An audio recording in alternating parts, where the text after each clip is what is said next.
I'm going to be sharing how I set up my weekly homeschool schedule for the upcoming school year to include everything from math to reading, handwriting, typing, guitar practice, artist study, Spanish, all sorts of things. So stay tuned. So first of all, if you're new here, my name is Haley and I'm a mama to 3 little boys, 2 of which are homeschool age, and we are in our 3rd year of homeschooling. And like I mentioned a few moments ago, I have set up a weekly schedule for us to use this upcoming homeschooling year that includes a variety of subjects. This is the first year that we're going to be utilizing a full-blown Charlotte Mason approach in our homeschool. But even if you don't use the Charlotte Mason approach, I think that these tips can apply to any type of scheduling situation. Up until this point in our homeschool journey, we have not utilized a set schedule because we've primarily been focusing on things like math and reading and writing. We've done a little history there, a little science there, but we haven't had it scheduled in on specific days or even on a weekly basis. But I knew that going forward into this next homeschool year, we have added a baby to our family. He's almost 8 months old at this time. And I knew that I needed to have something more set in stone in order to, number one, work with multiple students at this point who still need a lot of my one-on-one attention, and to fit in this wide range of subjects that we're trying to cover going forward. So I set up a weekly schedule using a free printable that I have over on my blog that I'll link down below for you guys in case you want to use it. I have formatted it a few different ways so that you can use it a number of different ways, depending on what your day looks like. You could even probably combine it to include homeschool and household things that you have going on. I have opted to set it up in a block schedule style, as well as individual sections for each one of my children whenever they need to be either working one-on-one with me or working independently, which I'll show you guys here in just a minute exactly what that looks like. But before you can actually fill in your weekly schedule, you're gonna have to do a little bit of work up front to make a note of the different subjects that you're wanting to study and things like that.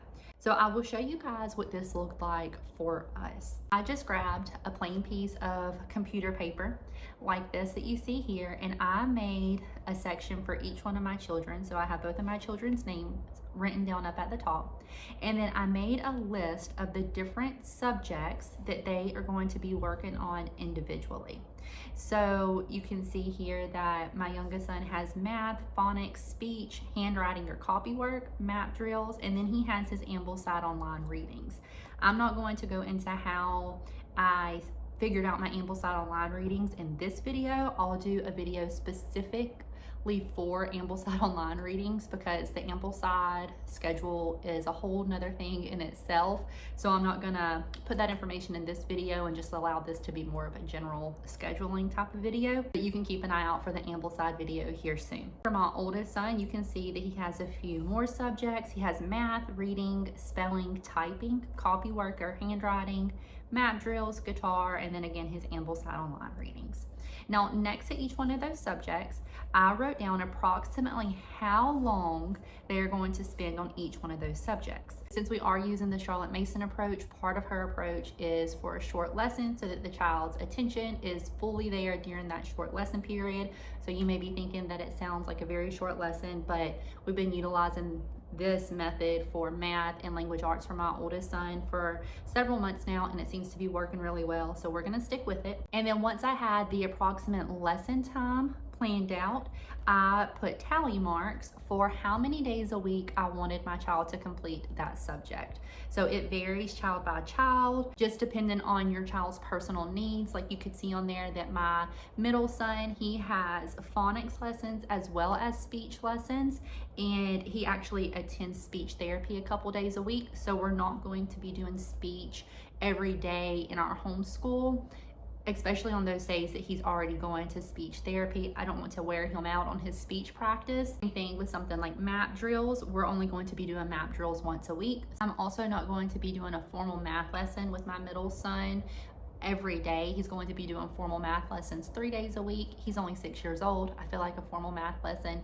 3 days a week at this age is sufficient, and then we can work on other mathematical concepts you know, whenever we're cooking something in the kitchen or we're doing something in his bedroom. Like, it's pretty easy to work in some of those review type concepts just through everyday natural life. So I'm not going to schedule a formal sit down math lesson for him for one of our school days. Now, moving on from the individual subjects, we have a long list of family subjects that I want to work in as well. And I followed the same process for our family style subjects that I did for the individual subjects.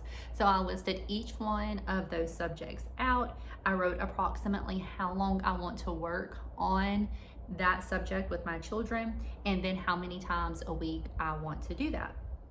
Now, the two items in our family subjects that I did not put a time limit on are our Bible time and then our nature study. I want those two areas to just be kind of open-ended. Nature study is something we're going to do at the very end of the day, so if it goes long, that's fine. And then our Bible time in the morning will be over breakfast, so it's just kind of open-ended discussion after we do our reading. Now, you'll notice on here that I also have a spot for loop. And over to the side, I wrote down loop 1, weekly rotation. And in that weekly rotation, I have Shakespeare, Parables of Nature, and the Burgess Bird book. So these are all 3 readings that come from Ambleside Online. And I have decided to loop these weekly. So these are not things that I'm going to, you know, Monday I'll do one, Tuesday we'll do the next, Wednesday we'll do the next. Instead, what you'll see is that Tuesday, Wednesday, Thursday of one week we'll do Shakespeare's, and then the following week we'll move on to the Parables of Nature. We'll read one of those readings and we'll do, you know, Tuesday, Wednesday, Thursday, spread it out over 3 days.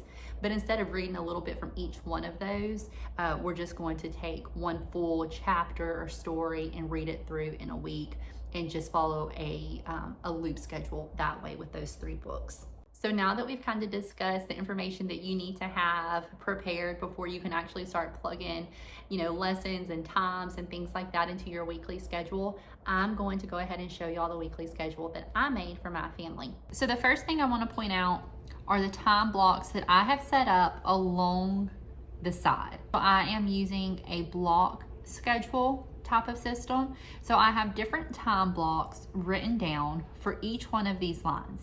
So we have the morning time from 8 to 9. Then I have a 9 to 10 and a 9 to 10 section, but it's split between my middle son and his lessons and then my oldest son and his lessons. Then we have our break block. We have my oldest son's individual lesson time where he'll be working one-on-one with me. And then we have our afternoon block from 12 to 2, which includes lunch.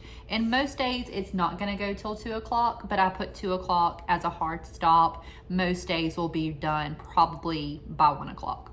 And whenever I was setting this schedule up, I was looking back to this page here that has all of our subjects, how many times I needed to work them in, and the approximate length of each one of those lessons, so that I could make sure that my total time was fitting within the allotted time block. I'll start with our morning time loop because it's always very similar. It's always going to start with Bible time. And then after that, we're going to have a reading from either Pilgrim's Progress or from our loop readings that I mentioned earlier that include Shakespeare, Parables of Nature, or Burgess Bird book. And that reading is going to be split between these 3 days. Then we're either going to do handwriting and recitation, or we're going to do where my oldest son reads aloud because he's going to do copy work later, and my middle son is going to work on some of his fine motor skills. From there, everything varies a little bit by day. So you can see here on Monday, after morning time, I'll be working one-on-one with my middle son to do 2 of his readings from Ambleside Online, so Aesop and history, and then we'll do a math lesson, a phonics lesson. During that time period, my oldest son will be doing some of his individual work. So reading, typing, spelling, and guitar lessons. He can do all of those things independently or with just a little bit of input and help from me. After that 9 to 10 time block, we'll have a break from 10 to 10:30. And in that break time, we'll have a snack, and they'll also do their daily chore that's been assigned to them, which probably will only take 5 or 10 minutes, so they'll still have plenty of time to break. Now, at this point, my middle son is completely done except for the little bit of family type of stuff that we'll do in our afternoon block. So all that's left is for my oldest son to complete his individual lessons. I gave him an hour and a half block from 10:30 to 12 here. However, most days he's not going to take up that full hour and a half to complete those lessons. We may, if some of the readings are a little heavy, split on, give him a break in between those readings. But then some days, like this particular day, he only has an hour of scheduled work here. After that, we move into the afternoon block, which is where we'll have lunch. Artist study will be done over lunch. Spanish will probably also be done over lunchtime. Moving on to Tuesday, for my middle son, he has, again, reading scheduled from Ambleside Online. He'll do his speech and phonics, math, some copy work. My oldest son, I have his individual work, which includes map drills that day. So not every day is the exact same for him. He'll also have 3 AO readings this day, as well as his math lesson. Over lunch, we'll listen to our composer, we'll listen to our hymn, and we will introduce a new handicraft after lunchtime. Wednesday, my middle son has a couple AO readings, a phonics lesson, and his map drills that morning. Oldest son's still working on some of his independent lessons. Then he has, again, 3 AO readings and a math lesson. For the afternoon block that day, we just have lunch, and then we have a drawing lesson. Thursday is the last day of the week that we have formal lessons scheduled for, so we're still just doing 4 days a week. And same thing, my middle son has some copy work, math, AO readings, and phonics.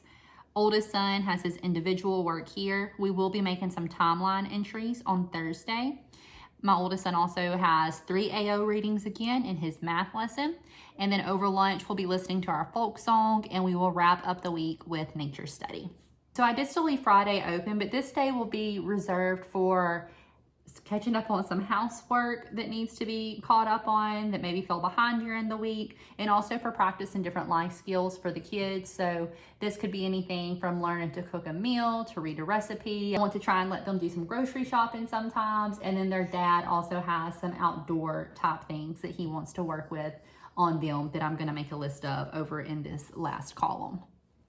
All right, y'all, so that's the schedule that I have planned for my students for this upcoming homeschool year. As always, we hold this open-handed because this is real life and things don't always just get checked off the list as much as we would like it to.